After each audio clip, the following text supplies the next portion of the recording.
వాడికి 3 భార్యలు. అయినా వాడికి మక్కువ చాలదు. అందమైన అమ్మాయిలు కనిపిస్తే చాలు అమాంతం వాళ్ళని కొరికి మళ్ళీ వాళ్ళని రక్తపిశాచులుగా చేసుకుంటాడు. వీళ్ళ కోసం రక్తం తేవడానికి ప్రతిరోజు మన ఊరికి వాడు వస్తూనే ఉంటాడు. ఒకరోజు వాడు మన ఊర్లోకి వచ్చాడు. ఊర్లో ఉన్న వాళ్ళందరినీ మిగిల్చను, ప్రతి ఒక్కరిని చంపేస్తా. మరి తాతయ్య, డ్రాకులను చంపడానికి ఇంకెవరూ రాలేదా మీ ఊరికి?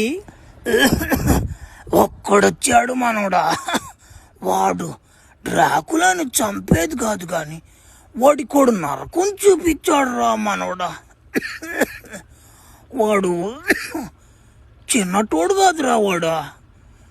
ఆ రోజు మా ఊర్లో ఏం జరిగిందంటే, ఊర్లో ప్రతి ఒక్కరూ వినాల్సిన మనవి, మన గ్రామ సభ సాయంత్రం స్టార్ట్ కాబోతున్నది.